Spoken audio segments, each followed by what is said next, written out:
Thank you, Karen. So we are recording this. So we send out the recording as well as notes, usually a day or two after, to the MailChimp mailing list, as well as post it on the Facebook. So any resources that are mentioned, we'll make sure to link those in. And if Caitlin is so kind to include her slides, we'll include those as well. Okay. Sorry, give me 1 second. My computer's just being slow. It's okay. Welcome to anyone who has just joined us. Caitlin's getting her screen already, but we're a Sustainable Urban Agriculture Coalition based in St. Pete, Florida. We are a member-based organization, and we have monthly educational meetings on a variety of topics, and tonight it's on growing edible mushrooms. We have Caitlin Fogarty, who is a mushroom growing extraordinaire and expert from Orlando Permaculture, and she'll do the lovely introduction of herself, because I think she'll do a better job of that than me. Okay, let's see. I know how to do this without making it big, but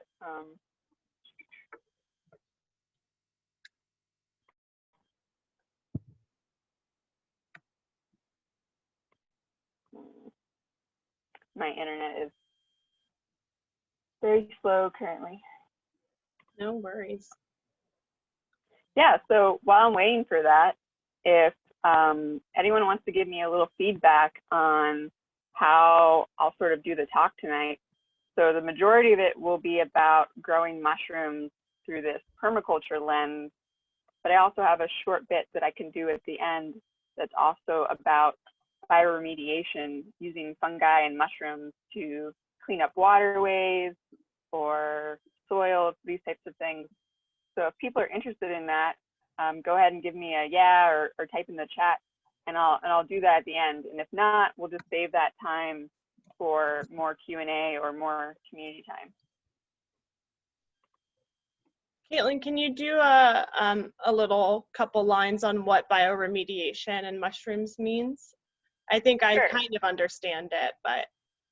Sure. So bioremediation is basically using some type of biology, in this case, using fungi, which are the larger queendom of where mushrooms come from, to clean up pollutants. So instead of doing, a lot of these industrial processes, so if you think about if you live in a city and you get city water, that city water goes through a lot of heavy chemicals and other industrial processes to clean it up. And a lot of times also has almost pollutants that come out the other end because of that. So things like lead in your soil from paint from maybe your house years and years ago, or even if your car's been sitting in your driveway for a long time, the oil is dripping out of that, going into your soils. There's a lot of biology that can actually clean up those pollutants, turn it really inert, and just turn it back into like carbon and good soil, these types of things. So if people have interest in that, especially if you're in urban environments, you might be dealing with some of these issues, then we can talk about that in that sort of perspective at the end. So we got quite a few yeses and I'm interested. So okay, I think it's something that a lot of folks would benefit from. Great.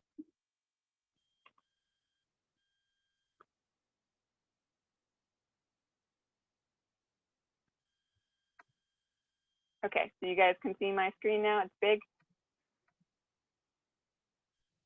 It is big. It's actually smaller than it was before. Are you able to maximize it? Yeah, it's maximized. Oh, maybe it's this. What's going on? Is it big now? Yes, yay, there we go. Okay, yay. Okay, so can you see my speaker notes? Or am I good? I cannot. I can just see your screen. And okay, perfect. That's what I was trying to go for. Sorry about that. No worries. So now the speaker notes are up. All right. Okay, they are. Okay. Yeah. Even if you pull them over to the side, I think that's fine, but just having the presentation show Yeah. pretty big would be nice. Mhm. Mhm. Let's see if I can make this bigger. And you know, Caitlin, if you're struggling with your internet and you want to just link the presentation in for me, I could share my screen and do it. That is an Okay. option. Sure. 1 second, I'm gonna pop it up again, and then I won't use the speaker notes because I think that for some reason it's like not working. Okay.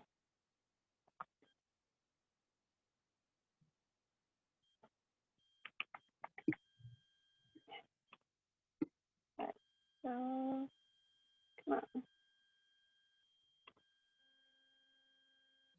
So how many people here have grown mushrooms before, or is everyone pretty much going into this as a complete newbie?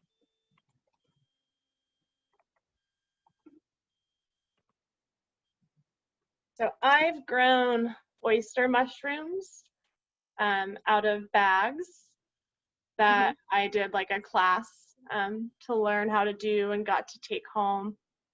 And I've done the like drill into a log and put some shiitake spores in at a farm that I worked at. Nice. And it looks like we have a lot of new folks who are brand new, and some folks who have done some from a kit. We got some folks who are a little further along who are growing oyster and lion's mane now, and they just inoculated some logs. So it's kind of all over the spectrum. Cool. So let's see. Might have to share it. Come on.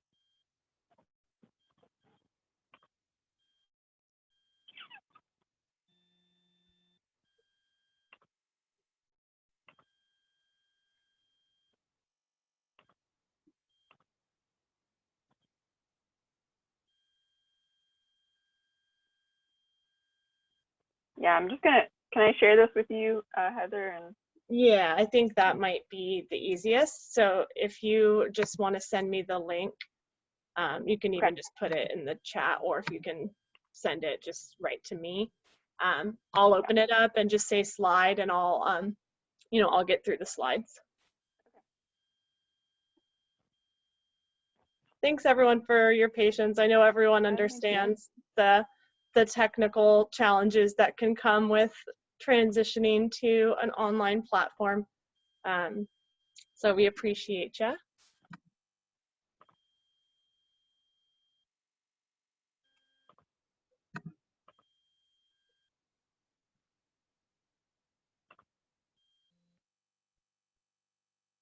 Thank you, Donnie. We're relaxed. We're chill.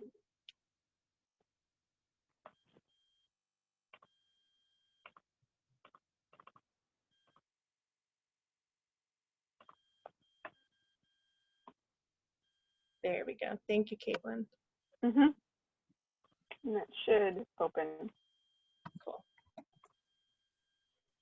Yeah, I'm requesting access to it. The request was just sent.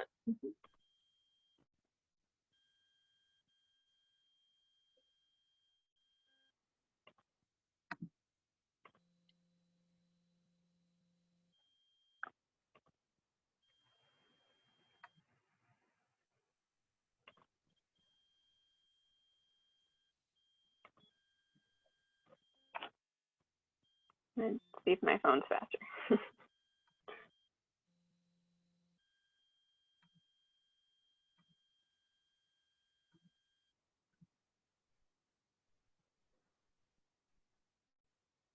Okay, so does that work?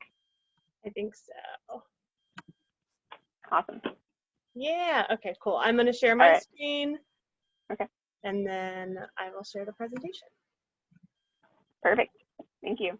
And just give me a little slide if you're ready for that. All right, so thank you everyone for hanging out and allowing me to figure out my technical difficulties. So today I'm going to be talking about growing mushrooms, but specifically through a permaculture lens. And this is just a word I made up, but I like to call it mycopermaculture. And I don't know how many of you are familiar with permaculture, but I'm just going to do a little brief overview of that and what mycology is to make sure we're all on the same page. So permaculture, the best way I like to think about it is it's a design system that really deals with how do we make relationships mutually beneficial. So it's about looking at natural ecosystems, how over a millennia, these systems have stayed relatively stable, and all of these different roles and species have been interacting. And from the larger view, everything has continued to thrive and survive and procreate, basically. So how can we look at those types of systems and apply them to our own human sphere and meet all of our basic needs without corrupting or degenerating planetary health? So that's permaculture. It's this really like zoomed out view of ecology and applying it to our life. And then mycology is the study of the whole fungal queendom. And that is things like your favorite sourdough bread, the yeast in that come from that same family. Or if you are a gardener, maybe you've seen some not so great fungi that have killed off your little seedlings. Or if you love edible mushrooms, they're in the same family. So it's this big, huge array of interesting and fascinating species that we still know very little about. We know way more about the moon than we do about our own fungal kingdoms between, below our feet. So it's definitely a science that needs to be explored more, and more people are getting excited about it, which is very exciting to me.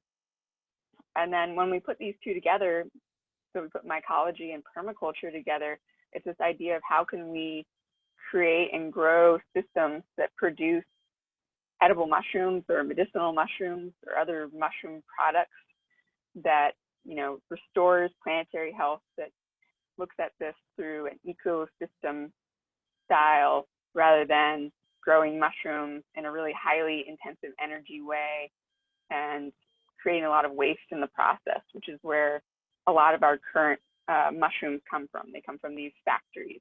They like to call them farms, but they're really these kind of industrial factories. So I'm going to briefly go over some of the areas that I find really exciting and interesting that fungi have a potential in benefiting us for. And so we'll just go through some of these slides. So if you want to click on the next.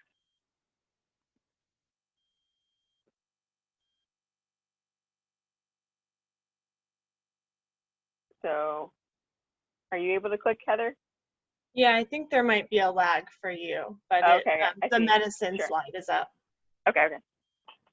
Yeah, so fungi as medicine is this great potential for, there's people doing studies on things like lion's mane, which I think some of you in the chat are growing, to be able to help regrow nerves. So people that have injuries, accidents where they've had nerve damage, people that have autoimmune diseases, things like Parkinson's, these may be actually able to help restore those nerves and maybe even regrow them, which is really amazing and an amazing ally in our health world. There's lots more research that needs to be done, but there's even preliminary cancer treatments or sort of like co-cancer treatments using things like turkey tail or reishi, which are native mushrooms that you can, in Florida, go outside and forage and even come back and plant them in your yard. So this has tons of amazing potential and is really fascinating. If you're interested in this at all, I really encourage you to do more research. There is Trad Cotter in South Carolina is doing a lot of really interesting work on bringing fungi into sort of the people's medicine. So making it really accessible and affordable for a lot of people. So let's go to the next slide. And then, so fungi can also be a great ally in building. So concrete is one of the most destructive processes on our planet, but it's used in so many of our buildings, and it's also maybe not super healthy for us. So as you see in these pictures, these are all made with mycelium, which is basically the root of the mushrooms that you eat. And so we could make insulation, we could make chairs, we could make bowls and all kinds of things out of these mushroom roots and grow them on things that we would be throwing away. So it's a really interesting way to go with the fungi. The next slide. And then fungi are being used to treat things like depression and lots of mental health traumas. So they're the only country in the world that this is legal is Jamaica, interestingly enough, and they actually have a center there that you can go and you can have licensed people take you on this sort of medical treatment and hopefully get better. And that's called Blue Portal. So if anyone wants to check that out in Jamaica. Next slide. And then this I'll talk about a bit more later, but we can use fungi to remediate soils. So we can remediate things like E. coli, we can remediate waterways that have been polluted by chemical or other certain types of industry. We can remediate toxins that come out of big factory farms using fungi, but we can also use them in our own backyard, even if we have chickens maybe, and they're, contaminating some of our soil, or maybe our soil was treated with pesticides or chemical fertilizers before we took over ownership. These have the potential to restore that soil into a healthy balance. Let's go next slide. And then we can also use fungi as allies to heal a lot of our community problems. So this is a photo of Lake Victoria, which is in Africa, which is one of the biggest lakes, and lots of people, their income came off of that lake, being able to fish and provide products. And this is water hyacinth, which we also have here in Florida, an invasive that just takes over waterways and smothers them. So all of the native local biology and amphibious species really struggle when this happens as well. And here, the way we treat is we spray a lot of chemicals. We may have to deal with the after effects in the near future, but people in the Lake Victoria area are actually seeing this more as a resource. They're collecting this water hyacinth and then they're growing mushrooms on it. So they're not completely getting rid of it. It's always going to be there, but they're turning it into a solution and restarting their local economy with a bit of creativity. Next slide. And then, of course, everyone's least favorite way to ally with the fungi, growing mushrooms. So growing edible or medicinal mushrooms. And luckily here in subtropical Florida, we can grow so many types of mushrooms. We can grow mushrooms here in the summertime. We can grow them all through the winter. And we can grow not quite every variety, but so many that you'll have your whole lifetime ahead of you to experiment with these guys. So I'll just show you a few pictures that we'll go through. So we can grow things like chestnuts, that's on the top left. We can grow King Stropharia, shiitakes on logs. We can grow tons of different types of oysters. Go to the next slide. We can also grow lion's mane indoors and outdoors, and we can also grow paddy straw and almond agaricus, which are very similar to portobellos that you get in the store. So it's just like produce, if we have a garden here, we get in tune with the seasons. Fungi and mushrooms are the same way. There's really this seasonality to it that makes it really exciting that, oh, okay, June's coming up, so this mushroom's gonna pop up and I get to eat that for a couple months. And then, by the time you're sort of sick and tired of it, something else pops up. So it just adds more excitement and flavor and fun to your garden. And then fungi are also very precocious. So as you see in this photo, they will grow anywhere that they are really happy with the conditions. So this is someone's house. They had a mushroom room in their house, and the oyster mushrooms started growing through their wall. You know, you can grow them on old clothing or old shoes. A lot of people that are in places that have hurricanes will just sort of collect the riffraff after a hurricane and try to grow mushrooms on them to get some food going, which, you know, shoes may have some chemicals and things, so maybe not the best substrate, but you can do it. And then we'll go to next.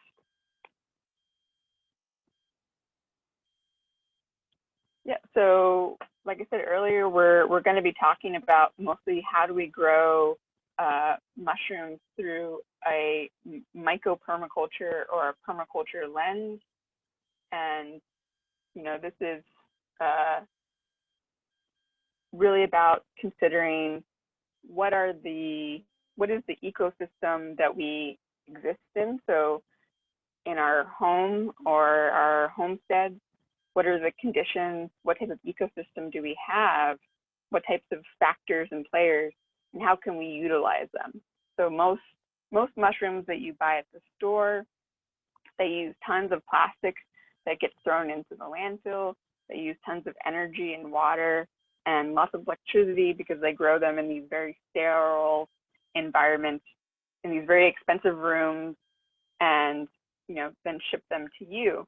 But there's lots of ways that we can take what we have and use those spaces in our home or our gardens and add another layer of mushrooms without much effort. So let's go to the next slide. So for those of you who aren't really that much into permaculture, you don't have much experience with it, this is how we would start doing a permaculture design. And I'm going to do it in the sense of how we would pick a place or a space to grow fungi. And all of this is for if you get really excited about this and you grow mushrooms for a couple times in the way that we're going to talk about in a little bit, but then you want to expand upon that. So these are some things just to keep in the back of your mind to really make your mushroom journey pop if you desire to take it down that road. So this is just a diagram of what a typical suburban lot would be. So we would look at it and we would say, what factors are affecting this lot? So is there water coming in from our neighbor's yard? Does it come into our yard and then leave? Does it flood in certain spaces? Are certain spots really sunny, or there are spots that are really shady? And we would take all of those factors and we would basically just make this diagram and know how all of those energies are moving across your site.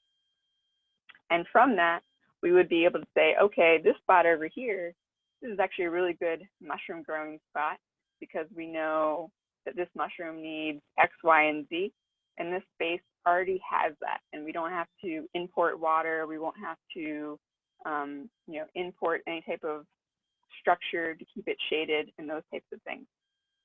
So really stacking functions in time and space to make your life easier, but also just take advantage of what is already there. So let's go to the next slide.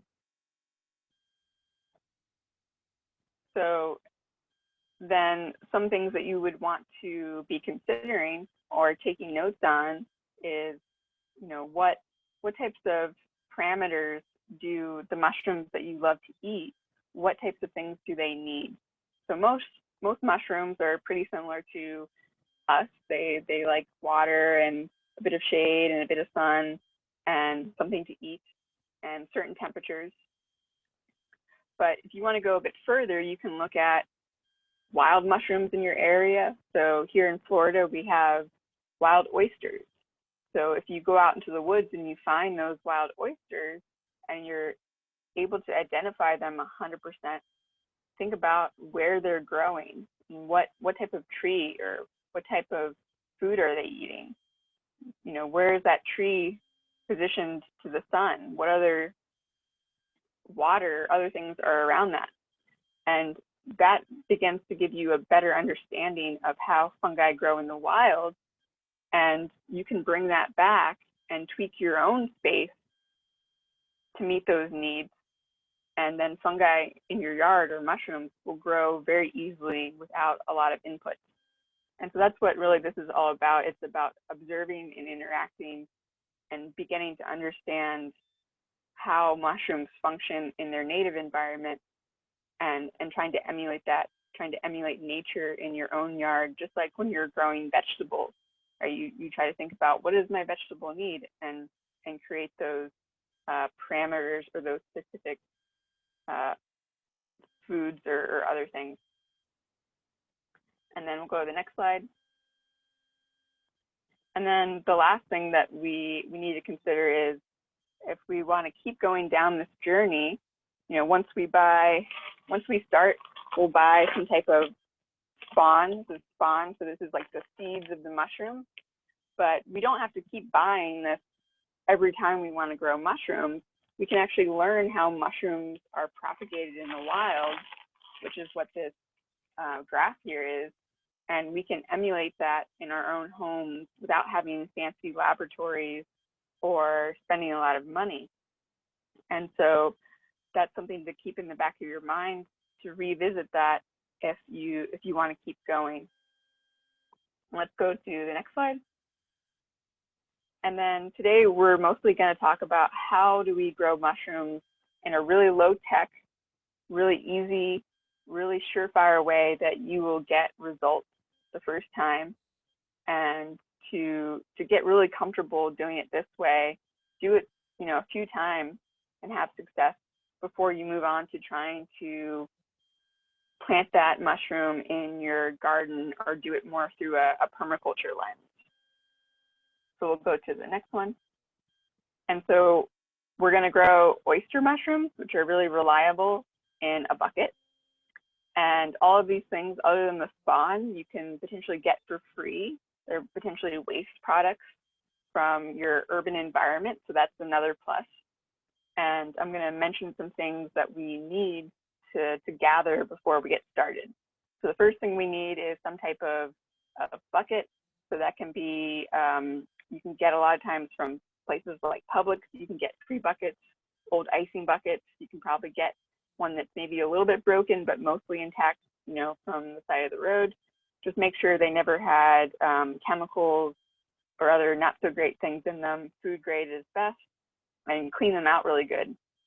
And then we're going to drill holes on them about every 3 to 6 inches all the way around, and a couple holes on the bottom. And that'll be our fruiting vessel. And then we're going to need some type of substrate. So once again, you can usually collect or find these things from your urban environment for free. They don't need to be really expensive or shipped in. Now, the easiest one to start for the first time, you may want to buy this, and that would be straw. And you can even get straw shipped to you by Amazon. There's something called Easy Straw, which is in this top left corner. It's already cut and chopped up. So all you would do is prepare it like we'll talk about in a minute. But you can also use things like coffee grounds, cardboard. You can also use old dried material from your garden, so things like the water hyacinth that I mentioned before, even dried things like lemongrass or wood chips. So many, many free things, old junk mail, old newspaper. Really, oyster mushrooms will eat just about anything. It's more about, will it be non-toxic to you? But straw is really the easiest thing to start with, something that's really low in nitrogen, but really high in carbon, and will stay nice and fluffy. So we don't want to have a substrate, like if we used a whole bucket of coffee, it would be too anaerobic, it would be too compacted. So that's the other thing, is whatever substrate we're using, it needs to have enough sort of fluff to it so that there is air inside of there. Let's go to the next.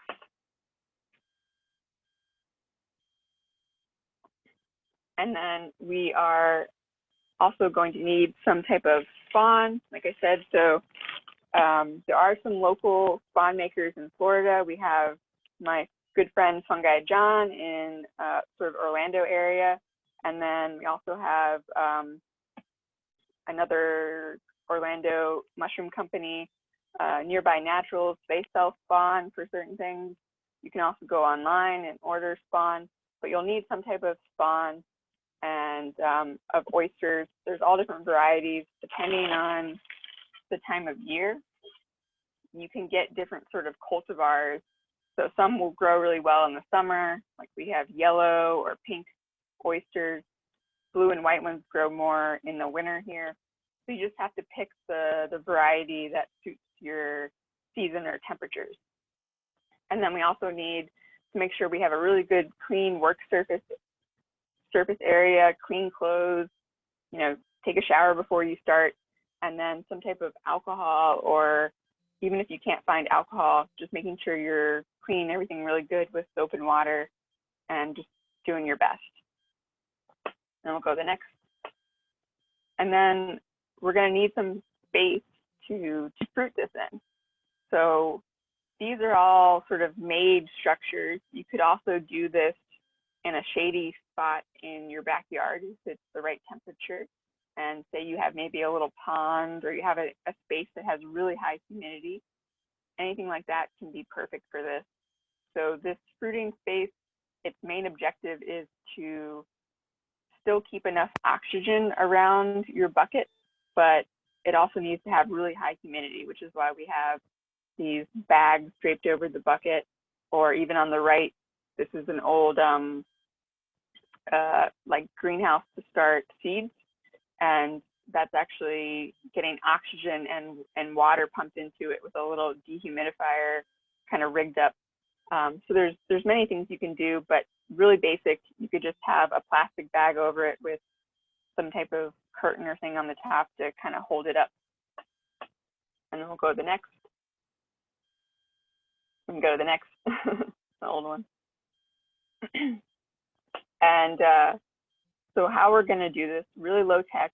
We're not going to sterilize or need any fancy equipment. There are two ways that we can pasteurize our substrate. So the substrate is what the mushrooms are going to eat, what they're going to grow off of. And we can either do that anaerobically, which is taking our substrate, like our straw, putting it in a pillowcase, and then submerging it underwater for 1 to 2 weeks until it really starts to smell. Then you know it's working, and then drain that off. So that's one way, anaerobically. Or for a faster way, we can take that straw in the pillowcase and put it into a pot, heat it up, not to boiling, only to about 160, put the lid on, turn the heat off, and let it sit for an hour or two. And that will also be a way to pasteurize it. And the reason we're pasteurizing it is because if we just took the straw out of the bag and we put this spawn on it, there would be tons of competitors, and the mushroom would really struggle to get ahead of them. Versus if we sterilize it, which is what most mushroom factories and places do inside really expensive laboratories, then you're making a completely sterile environment, and you know we don't have the means at home to handle that. So pasteurization is this sweet spot in the middle where it just sort of gives you a couple of weeks of time. It takes the early competitors out of the equation and allows the mushroom to get a head start. So that's what we're really looking for. We'll go to the next. And then we'll put it all together. So we have on the left, we have our substrate that's been pasteurized some way. We're gonna do like on the right, we're gonna hang it up in that pillowcase, and we're gonna let it cool down, and we're gonna let it drip dry. So we want the substrate to be cool enough to handle. And also when we squeeze it, we want it to be moist, but we don't want water rushing out. We want to be able to squeeze it as hard as we can and just barely get a couple drops of moisture, and that will be perfect. And this is a really important step. We want to make sure that moisture content is good. If it's too dry, the mushroom most likely will die.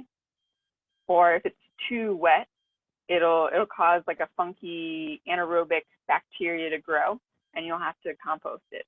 So really make sure that this step of all the things that you really put the time and effort into getting it right. We'll go to the next.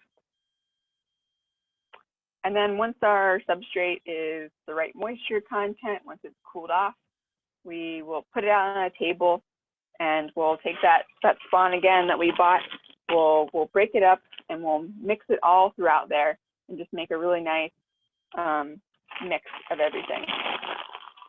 And then we'll pack it nice into our bucket. So we definitely want to pack it in there a bit. We don't need to, you know, pound it in with our fists or anything, but packing it nice and tight so that there are no big air gaps between the straw. We want to make sure that everything's touching. And once we fill that bucket all the way up, just leave a couple inches at the top, and we'll put the lid on. And that will be our bucket growing vessel for the next 6 to 8 weeks. Hey, Caitlin. Yeah. How big are those holes in that bucket? So you can do them different sizes. I generally do about a 5/6. That's like a good size. If you do much bigger, you can get like really big clusters of mushrooms, but you only get a couple. So it's more of like a figuring out a balance, but 5/6 is a good size.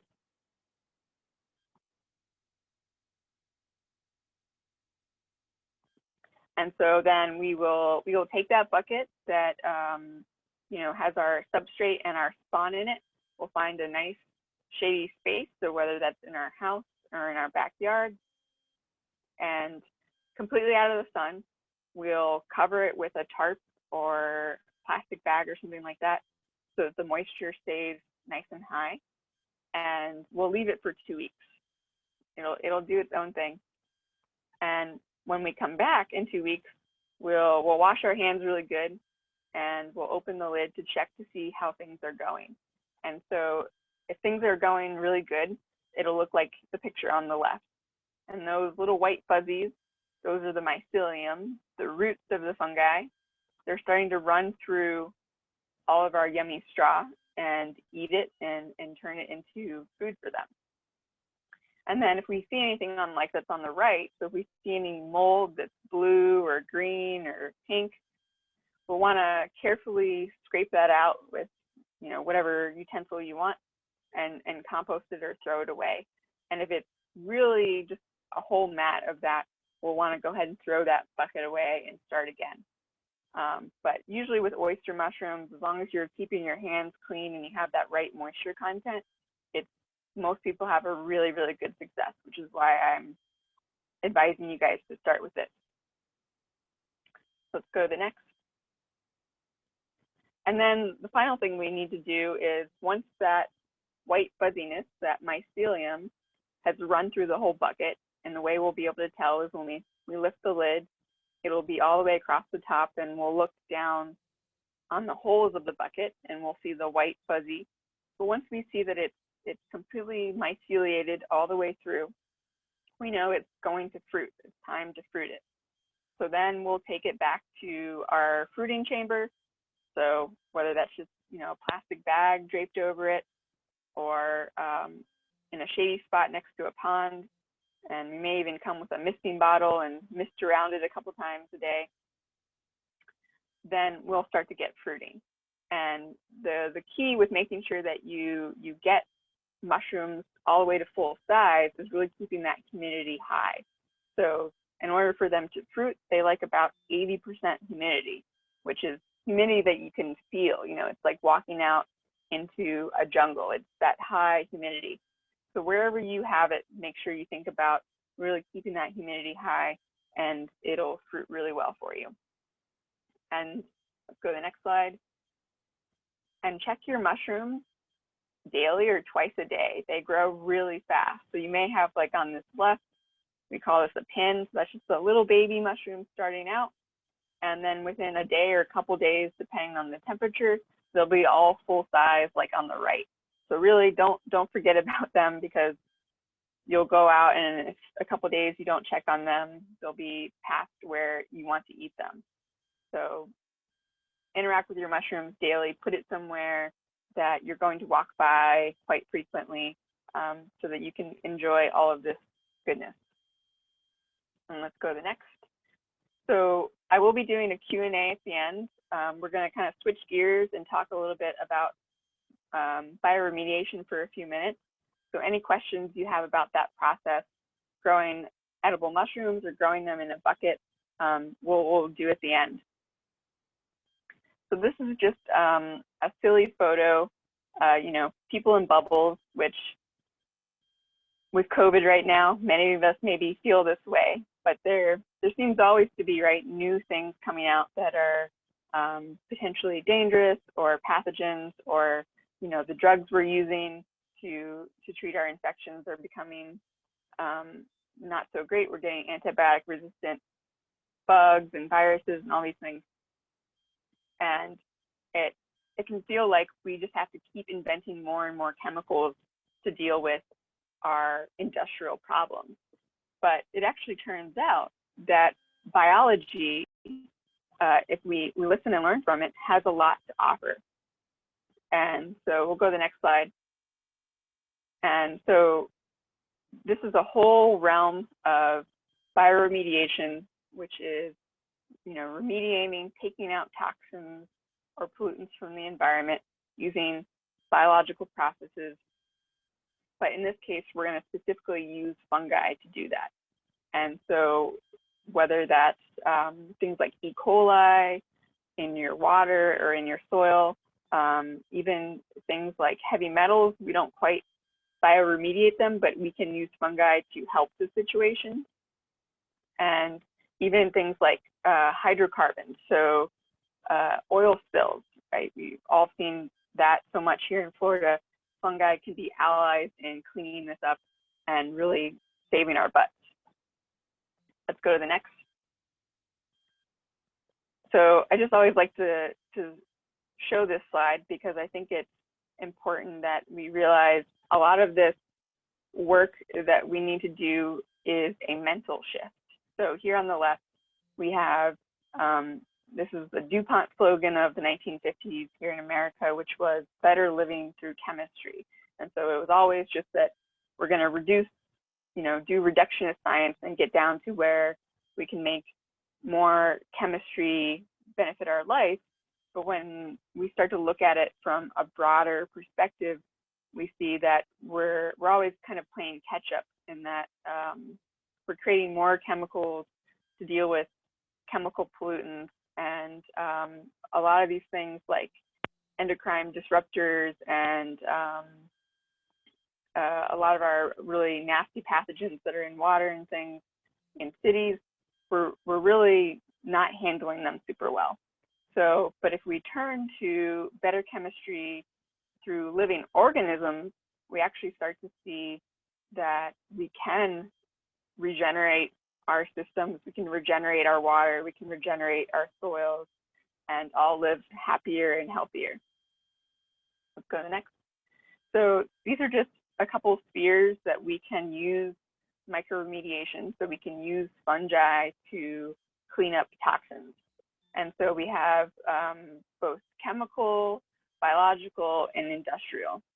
So most things, really most things, there is a fungi that will eat it and basically poop out carbon or water and maybe some good soil and turn the rest completely inert, which sounds like a really large fairy tale. But once you start to look into this, you'll see that it's actually true. Every day, people are finding new fungi that eat some chemical or some compound that is in our soil that we're like, what are we going to do about that? We'll think about it later. But there's a fungi almost for all of these problems. Let's go to the next. And so this is how the fungi actually do this process. So all fungi, whether that's the mushroom, the shiitake, or the oyster that you love to eat, or the fungi that doesn't even produce a mushroom, because there's thousands and thousands of fungi that produce no mushrooms. Instead, they just have those mycelial roots underground. And the only way you can see them is, if you dig into the soil. And so those mycelial roots, those are this green part on this photo. And at the very tip of their root, they actually produce a compound that goes out into the environment. It kind of does a little search and rescue. It figures out whatever chemical or compound is in the environment, and it produces an enzyme to eat that, and then brings that all back inside of its body and is able to digest it. So it's this really miraculous thing that happens. Fungi can produce some tens of thousands of enzymes if they're given different compounds. So the fungi are the future. There's no way around that. Let's go to the next. So this is my one caveat is, there are things that fungi cannot deal with or are not a solution for us right now. The world is very complex. We do have a lot of complex problems. I don't want to over romanticize and say that there's, fungi are this rescue cat riding in on a unicorn ready to save the day, but they can really, really help a lot of our problems. And the one big thing that is still going to be an issue, it's very complex, are heavy metals. And fungi cannot help with that, unfortunately. That's still a big issue to deal with. Let's go to the next. So this is just an example of if you have a farm or a yard or anything like that, and if you're in a community and you want to do a micro-remediation project. So on the right, those are burlap sacks that are filled with substrate and spawn. So just like when we made the bucket, the burlap sack would stand in for the bucket, and then it's stuffed with substrate, straw, or wood chips, and certain type of fungi, and it's let to run. And that's the little white fuzzies you see on the outside of it. And that basically becomes a living filter. So that filter, if water runs through it, or soil comes in contact with it, or water pushes bacteria through it, that filter will filter out those contaminants. And so on this picture on the left, you see, this is a nice, decent looking farm, but there's still animals uphill of water. And so that means E. coli or other not so great things from the animals could wash down and contaminate our water. So the little star, that would be where we would put the filter, and we would catch that runoff and filter out E. coli or whatever it is and solve that situation. Let's move to the next. And we can also do this for petrochemicals, things that come from petroleum base, things like oil. So this picture on the left, many of us probably have this. Our driveway collects oil droplets, one of our car leaks, and a really easy way to mitigate that is to make a piece of cardboard that has mycelium on it and catch your oil that drips out of your car onto that, and then allow the fungi to actually process that and turn it completely inert. And so fungi can turn hundreds of hydrocarbons, things that come from oil-based products into inert, non-toxic outcomes, which is really super amazing and exciting. Let's go to the next. And these are just some numbers. So on the left, this is a project my friends did. They basically are showing that fungi can break down hydrocarbons and kind of all the science behind that. And so it's been proven. There are people that are doing citizen science that are sending these off to labs and having them tested before and after and showing that contaminants in soil can be cleaned up. And the other thing is that these labs a lot of times cost a lot of money. So it costs a lot of money to send off to have your soil tested before and after for this experiment. So at home, one way you could sort of skip that step is earthworms cannot survive in oil-saturated soils. So say you have soil that you think you cleaned up with fungi, and then after that you put some food scraps and some earthworms in there. If they die, so unfortunately you're using earthworms as, you know, potentially you're going to kill them during this process.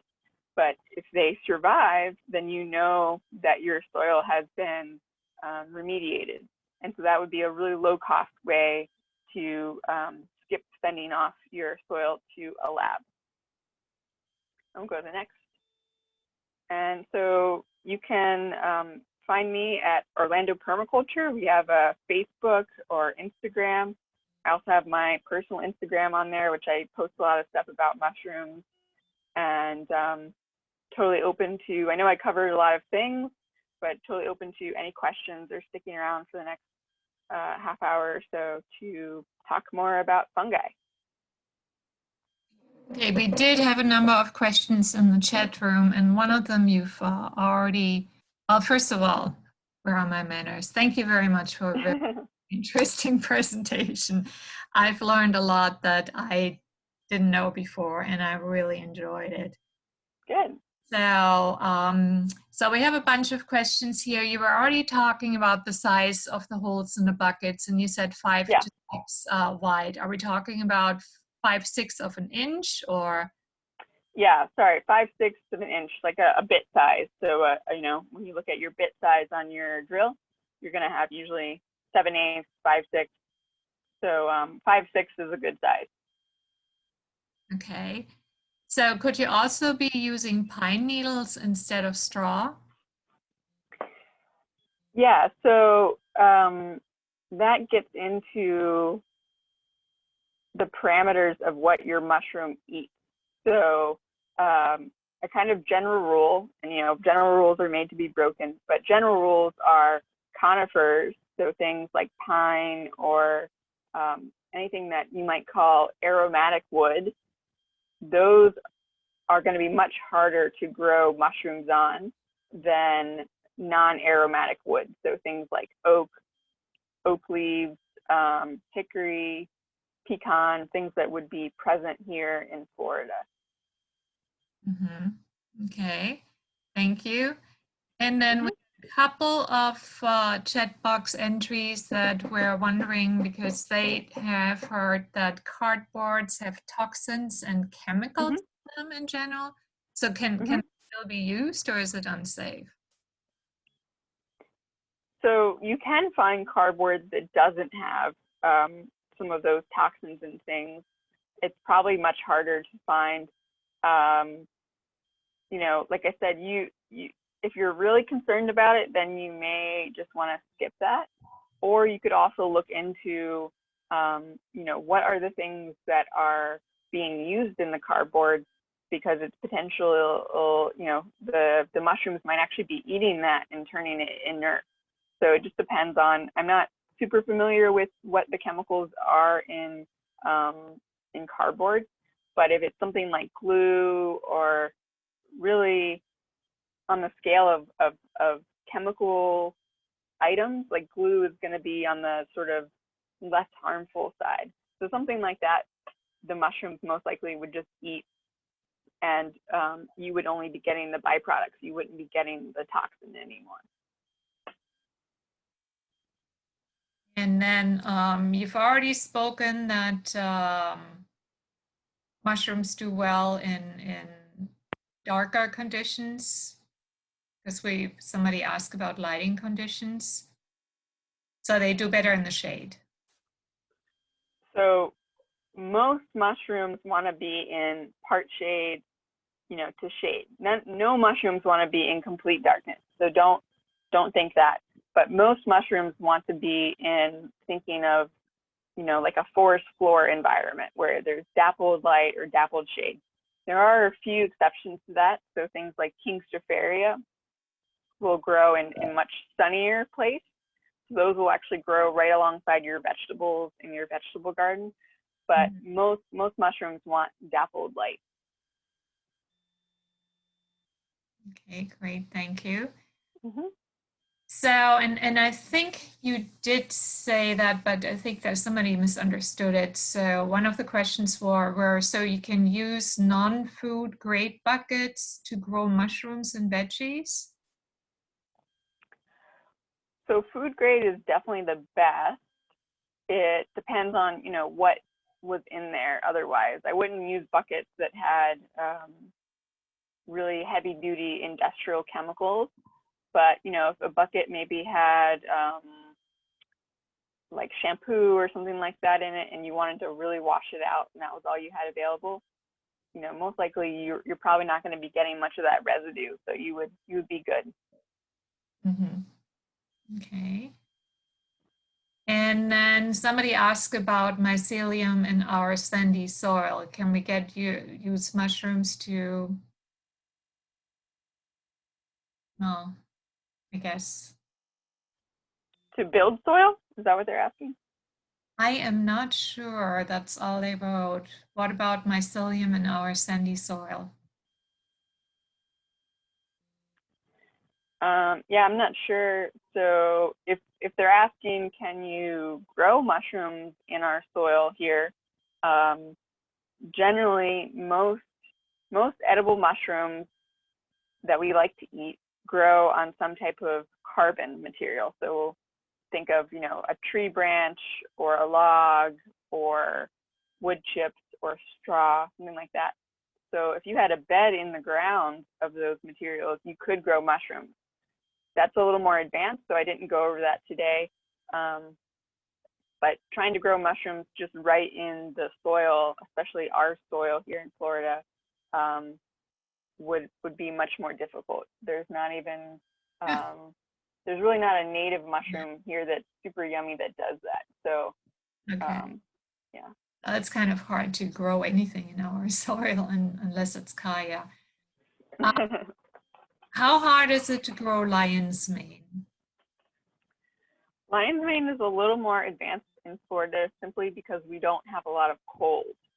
So it's definitely one of those mushrooms that would be almost more like an annual here in the winter. And even still, it requires a little more sort of, not quite a laboratory, but you need a little more equipment to do it. So you can't just do it on pasteurized substrate like an oyster mushroom. It won't fruit that way. Mm-hmm. Okay, great. So, and how do you harvest mushrooms off the bucket? Just a clean knife? Yeah, you can just clip them off or with a scissor or with a knife. You really just want to make sure you don't yank it out. Okay. And then what are the easiest mushrooms to grow for a beginner in St. Pete? Yeah, so oyster mushrooms definitely in the bucket. That's going to be really easy in terms of having very little failure, but also time turnaround. So when you plant your mushrooms, it's only going to be 2 to 6 weeks before you get your first harvest, which is really nice. You can also grow oyster mushrooms on logs, which is also very easy, but it takes 6 months to a year before they start fruiting. So that is, more patience, and you don't have to be really doing anything in that waiting period, but that, sometimes can discourage people having to wait that long. Mm-hmm. Yeah, that's a huge difference. Yeah. I've seen these mushroom kits online and they're really, really expensive for my budget. But what is the place to acquire, to go to get the materials to start a mushroom garden?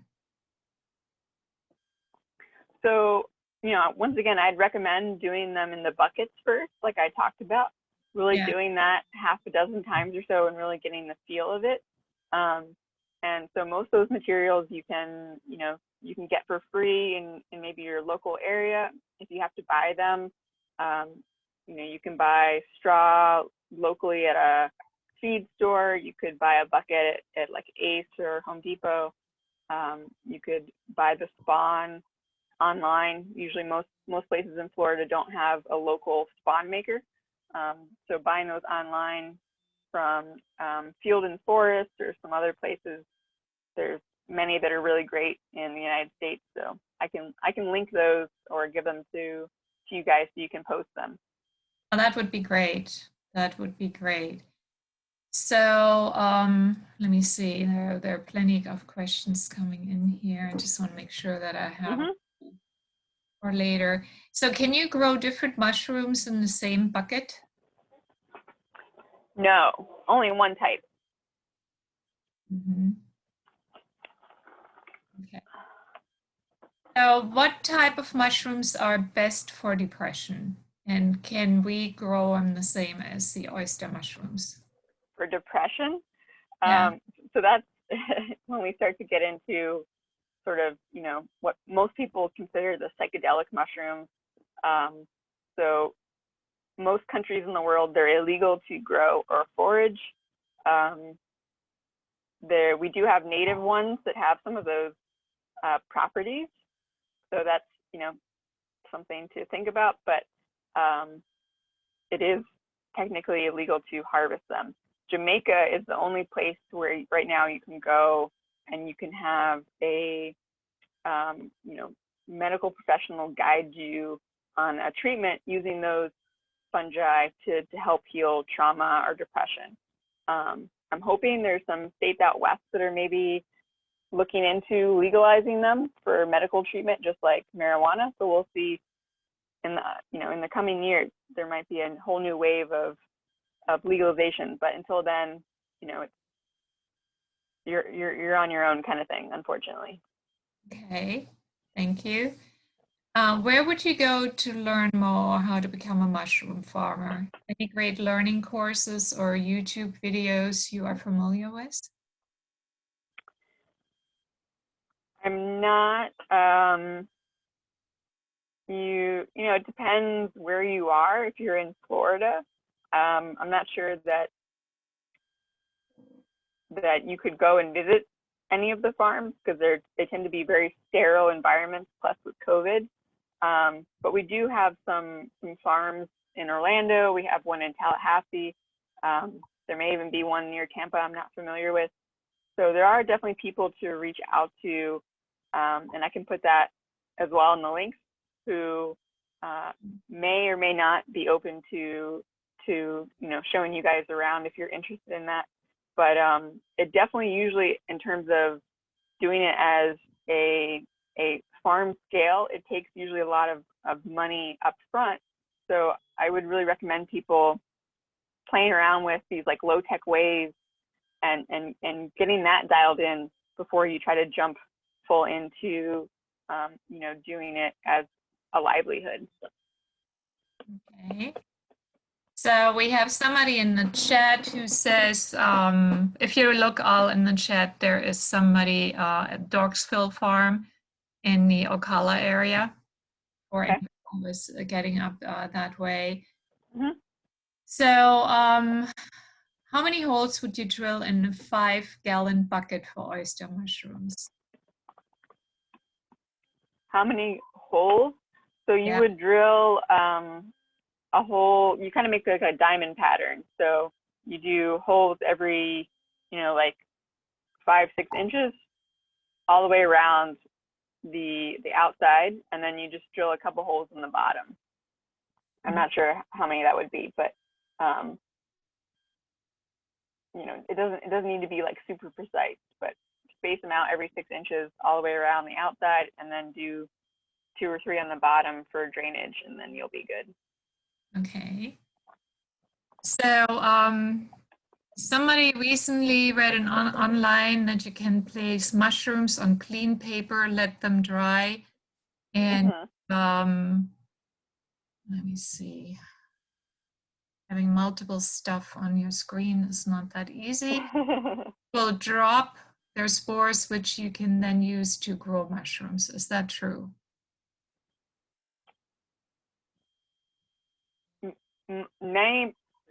Most likely no. You may be able to grow them if you had a laboratory from the spores, but generally using spores need a very sterile environment to do it that way. So I didn't really talk about this today, but you know, if you look at how mushrooms propagate in the wild, they do propagate through spores in one sense, but you can also propagate them through those mycelium, through the roots. So if you look up, and I'll put it in the chat, it would be called maximizing your mycelium. And this would be if you know, if you bought one of these spawn bags and then you grew it out in a bucket, and then you had that bucket and you just didn't want to compost it, you could potentially take that and make more buckets or make an outdoor grow bed. But you would have to, you know, look up how to do that and get those materials. But my goal is to teach people how to, you know, you buy this spawn one time, or you buy some local mushrooms, and you find some local mushrooms. And there really are lots of ways, I just didn't have time today, to keep that sort of mycelium going so that you never have to buy more spawn. And you don't have to have a laboratory to do this. You can do it at home in just, you know, very clean conditions with certain mushrooms. So oysters, you can do that. Things like King Stropharia, almond agaricus, and you would just look up maximizing my mycelium, and there are lots of people that have written about that. I think you already touched on that because you said we can order those online, our starter spawn. Yeah, so you can also buy something called liquid culture in syringes, in a syringe, you know, a medical syringe. And then without a lab in any way, you can make, there's a couple steps, but you would make grains in a certain way, and then you kind of inoculate that, you grow it out, and then you inoculate that onto straw or something like that. But you always kind of have this jar of grains or liquid culture, which is like a sugary solution that the mycelium is growing in.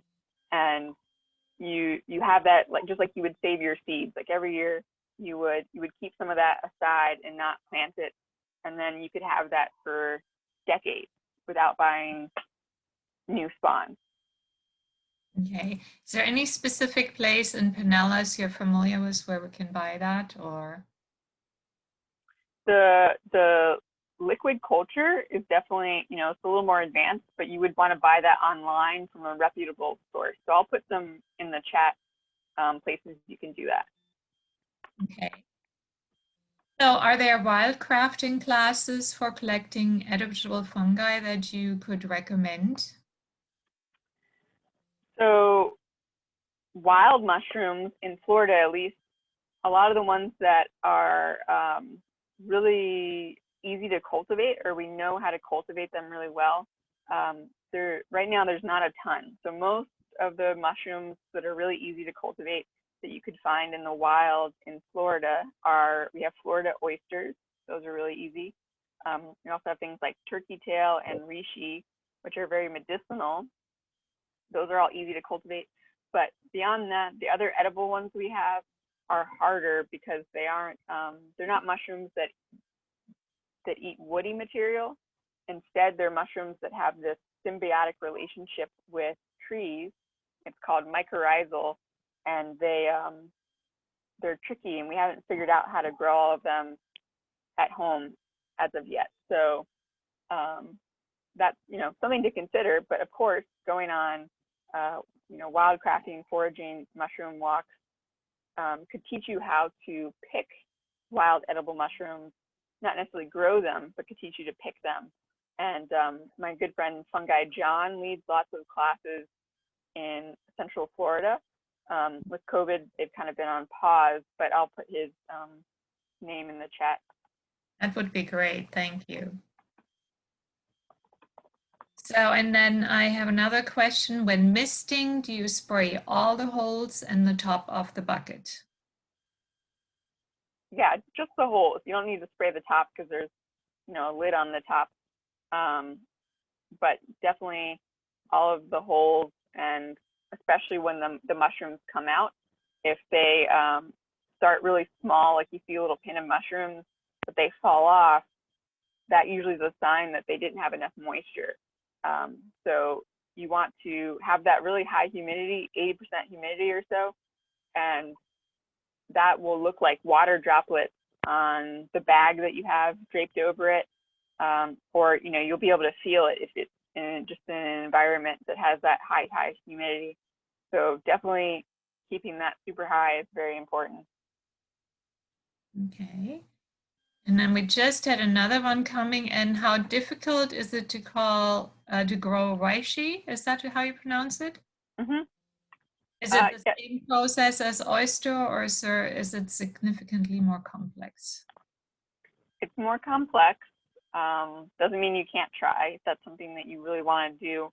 Reishi are also in Florida in the wild, so you can also potentially wildcraft them. I found them in literally downtown Orlando next to big skyscrapers where a tree had fallen down, all the way to out in the real wild jungles of Ocala. So they can be everywhere, and you can find them if you don't want to try growing them right away. Maybe you just need a little bit for whatever your use is. So foraging them is definitely a good way to do that. Okay, great. And what temperature is needed for oysters? Yeah, so oysters, there are many different varieties. So we have blue, white, yellow, pink, and all of those have different temperature needs. So some can grow here in the summer. So yellow and pink ones, they're more tropical. So they will love our hot, humid summers, versus some white and blue ones.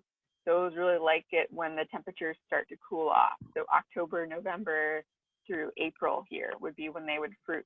You can mix and match and find, what season you're in, what temperatures you have. And when you go online and you buy those spawn, it'll tell you, when you click on the profile, these are the temperatures that it needs. It's really readily available information. So you want to match that to what your temperatures are. Mm-hmm. Okay, that's all the questions I've seen. We have a lot of thank yous, very, very interesting information. And I have to admit, I thought it was very fascinating. Do we have any other questions coming in? Folks are welcome to unmute themselves if they'd like. Yeah, so I see I see the reishi question about palms. So we have many different reishi here, which are Ganoderma, that's the species. So if you do get into foraging mushrooms, definitely learning the botanical names is very important. There's a lot of common names that can be confusing. And the Ganoderma we have here, the reishi, they grow on different things. So we have some that grow on palms. I'm not going to get super into this, but technically the reishi aren't killing the palms. They're kind of just opportunists. So the palm was already dying, and then they came and used that resource. So they're actually, if we didn't have these types of mushrooms, we would just have dead trees stacked way above our heads, and we'd have no soil. So they're actually I like to call them the recomposers of life rather than just the decomposers. They're just, recreating those cycles of energy and turning some dead thing into something else that can now be living. So it's a really cool process, but they do grow on palms. So that's definitely a place to forage them. And then Caitlin, if you have some favorite website resources, some favorite like YouTube channels, books, you can put them in the chat now, or you can email them to me and I'll make sure to include them in the notes, and I'll link them in and make it look all nice and pretty. Nice. And I'm going to send those out through the MailChimp. If you're already on there, great. If not, it's going to go on the Facebook. If you aren't a Facebook person and you're not sure if you're on our MailChimp, feel free to pop your email in the chat, and I'll make sure that you get added to our MailChimp so that you get those notes. And you'll get them in the next couple of days. I work full time, so I always say I'll get them out tomorrow, and usually it takes a day or two. There was one more question, Caitlin. Do you have a blog? Do I have logs? Blog. Do you blog about this? Oh, blog. I don't currently. I'm creating a website for because I do like permaculture design. So hopefully that'll be done very soon. And then I have a backlog of sort of like article type things that I will be posting, but it's going to be a bit yet. So I can definitely share other resources, other people that have blogs and YouTube that you guys can check out. Okay, great. Thank you. Thank you so much. Thank you. And I just linked in our Facebook page. And we also have a Facebook group. I'll link that in if I can multitask. And we would love to have folks in the group. The idea of the group is to continue the conversation from here. Feel free to ask questions. We started it a few months ago, and we're trying harder and harder to get it more interactive. So ask questions, answer questions. We're happy to have everyone. So I just wanted to do a little wrap up. I want to respect everyone's time. It's almost 8. Thank you so much, Caitlin. We learned so much from you. I'm going to have a great list of notes that go out. Follow Caitlin on Instagram. I'll make sure her handle is in there. And just a round of applause for you, because that was, I thought I knew a lot about mushrooms, and turns out I only knew just, the surface. Thank you. So I'm going to share my screen just for a couple little things. There we go. So this is our mailing list. You can take the time to write this down, or if you put your email in the chat, I will put your email on the mailing list. So we do not bug you very much. It's just to let you know this is what's coming up. We have, our next monthly meeting and the information for that ahead of time, and I send out our notes there as well. So if you put your email in there, you're officially subscribed. You opted in. But if you could write this down, it's a short link. We love hearing your feedback. So this is just a little survey. We want to hear what you thought about this presentation, what you want to see in the future. We're a member-based organization, and we are here for you. So we do take the feedback seriously, and it really helps us in choosing the topics as we go month to month. And that's really it. I want to open the floor if anybody has any community announcements, if someone has upcoming classes, they just started a business selling plants. The floor is yours. So just go ahead and unmute and make your announcement as you'd like.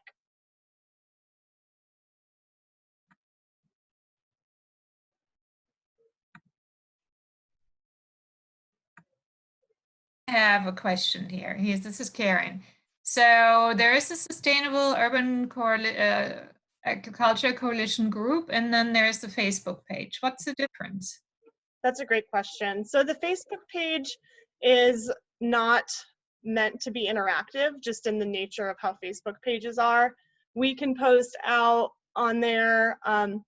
It's more like a bulletin board. And the Facebook group is more like a forum. So that's the place where we can continue the conversation and interact. But to keep an eye out for announcements, that's the page. But to ask questions and interact with your fellow urban ag nerds, that's the group.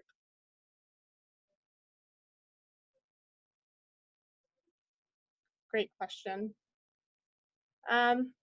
Announcement from me, I guess. I always like throwing this out there. If you're in the St. Pete area, the St. Pete Saturday morning market should be starting up again in October.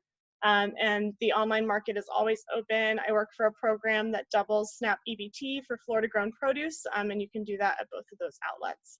And you can find out more about that at freshaccessbucks.com. I'll include it, but I always like to throw that out there because we have some great local producers, and as summer comes to an end, the veggies will start overflowing on the tables, and I am just so excited about that. All right. If we don't have any announcements, we can wrap up. What we tend to like to do is leave this open, and if you feel like staying on and unmuting yourself and chatting, go ahead and do that. I'll leave the Zoom on, for the next 10 or 15 minutes.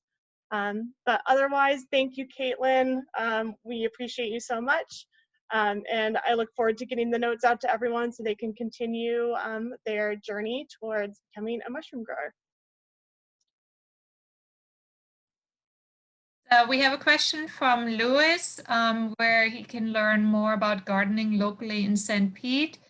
If you join our Facebook page, SUAC Facebook page, or our group, you can do that very easily. In the Facebook page, I have started several weeks ago to post about the things that I grow. And I have a ton of spinaches that I've been growing in summer in Florida. And I didn't post anything in that group during the last week because I didn't want to take away from promotion of the event tonight. But I'm probably going to start again tomorrow, walking people through the yard and what you can grow in Florida, even in the heat of Florida. So, and I put that link into the chat room. So if you click on that and ask to be, we will gladly admit you. Thank you, Karen. And also our next monthly meeting in October, I think it's October 5th. It's always the first Monday, and it's going to be virtually again, is going to be about growing, locally from some of our local experts. So that'll be a good opportunity. And I'm going to throw this link in and make sure that when I make the MailChimp, I'm going to put all of our past notes in there. But this one's really great because it is from a meeting that we had where we consolidated the hive mind of all of the folks who were on the call. We went out to breakout rooms and told everyone, this is where I get my seeds, this is where I get my soil, this is how I deal with powdery mildew. So that document is kind of the hive mind of a lot of folks in St. Pete and the surrounding areas. So that should be a good start.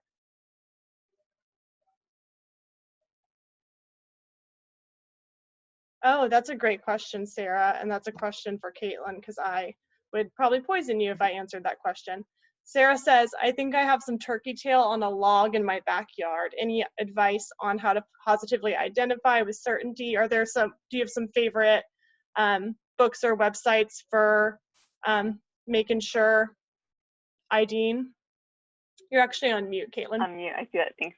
Yeah, so I just posted mushroomexpert.com. That's a really good resource that not only teaches you the specifics of the mushroom, but it also usually gives you kind of like if there are lookalikes that you need to be cautious of, if there are toxic lookalikes. Even in a few cases, there are deadly ones in Florida. Don't let that like scare you too much. There's way more deadly plants than there are mushrooms. And the general rule is get to understand the different anatomy of a mushroom, and don't try to make the wild one you're finding match the description. So go out with kind of almost like blinders on and take notes and say, what is this mushroom I'm looking at have in terms of anatomy, take notes about it, and then go ahead and compare it to a book or a website. Don't try to make the mushroom match, the description in the book. That's where you sometimes can trick yourself into thinking it. But turkey tails are actually pretty easy. There aren't really many that look alike. Just, read a bit about mushroom anatomy, get to understand some of those terms. It is a little bit technical, but not too bad.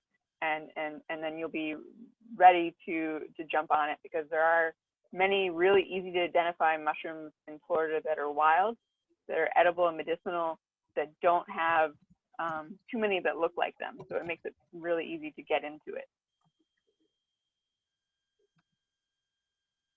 Cool. Great answer. Thank you so much for that.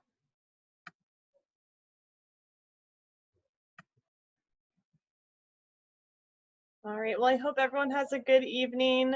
I'll leave this open, but I'm gonna get going because I've had a long day, but I've really enjoyed this and it's energized me. Um, so bye everybody, and thank you so much. Bye. Thank you. Bye. Good night. Yeah, so I can stick around for about 10 more minutes if anyone wants to talk anymore. You can also unmute yourself and talk on the screen rather than the chat if that makes it easier. And you know, I'm happy to answer a few more questions if people have them.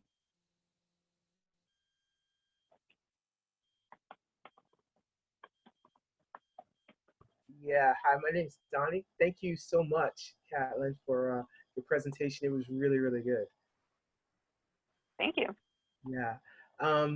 I do Chinese medicine, so I do herbology with Chinese medicine. So when I saw Yeah. something about mushrooms and growing them on your own, I was super excited about it. Particularly when you talked about reishi, which is Ganoderma, which is one of the most powerful mushrooms in Chinese medicine. It's Yeah. such a phenomenal mushroom. Could you give me some more guidance on how you go about identifying it, growing it, etc.? That's kind of really where my passion would be. And then number two would be things like lion's mane, chaga, like the things that mushrooms can do for the immune system are just in homeostasis are just mind blowing. I Yeah. don't culture outside of the work they did with HIV has really explored like a lot of what mushrooms can do. Yeah. So as far as chaga, I'm 90% certain that's going to be beyond able to grow here in Florida just because of the cold and some other factors that it needs to grow. It needs pine trees to grow on too. So yeah, what you said about being difficult to grow on pines, I thought about that. Yeah. So a lot of the you know, wild mushrooms that have been historically used in other parts of the world, a lot of those are what we call mycorrhizal fungi. So they're fungi that have this mutual beneficial relationship with a plant, and they also happen to produce, you know, a mushroom that we really like to eat or is medicinal for us. And that sort of relationship also has these other players. So it has the roots of the plant, it also has the roots of the mushroom, and then a lot of times there actually are yeast and other bacteria and things in the soil around that make that relationship able to exist. So it's pretty complicated. So some of them we have figured out how to grow in, say, like a bag or a bucket. So chicken of the woods is one of the ones that people have figured out how to actually cultivate, even though it's one of those mycorrhizal fungi. But a lot of them, as it is right now, there's no one really successfully fruiting a lot of those mycorrhizal fungi. Okay. So that's one thing to consider. The other thing is lion's mane is a more cold loving species. So you can grow that on things like sawdust or straw or like soy pellets, different things. But because of how the mycelium, the roots of the mushroom grow, they grow pretty slowly.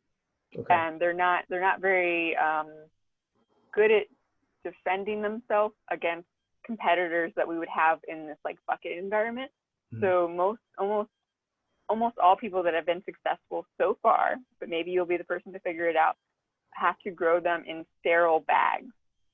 So that's what, when you go to, you know, a farmer's market and you see someone selling lion's mane, if they've been, you know, grown and not wild foraged, they're most likely grown in a sterilized bag from like a laboratory that they then put into a grow room.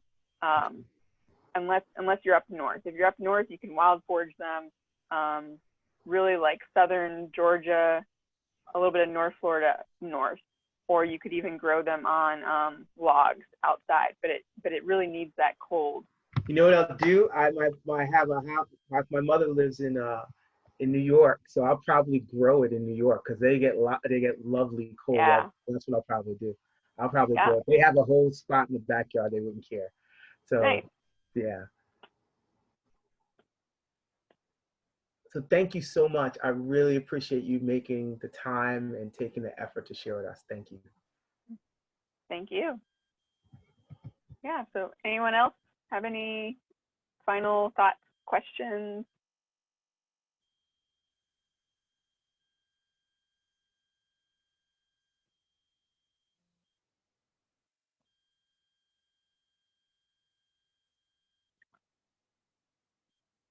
We still have 21 people, but I think I think everyone is maybe done for the evening. So yeah, you guys can check out the links that Heather will send out.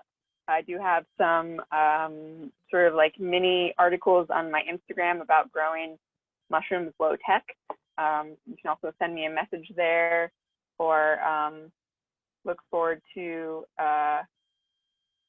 hopefully teaching in person again in the Central Florida area once COVID kind of quiets down. So I will definitely keep your group posted for when those happen, because it's so much easier and I feel like more fulfilling, you know, to do it in person, to let people get their hands in there, and much easier to get students really rolling with this in person.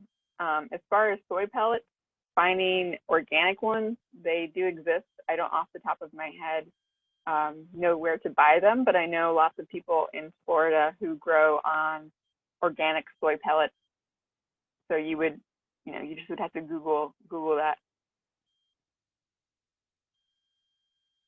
All right. Take care, everyone, and thanks for joining us about mushrooms.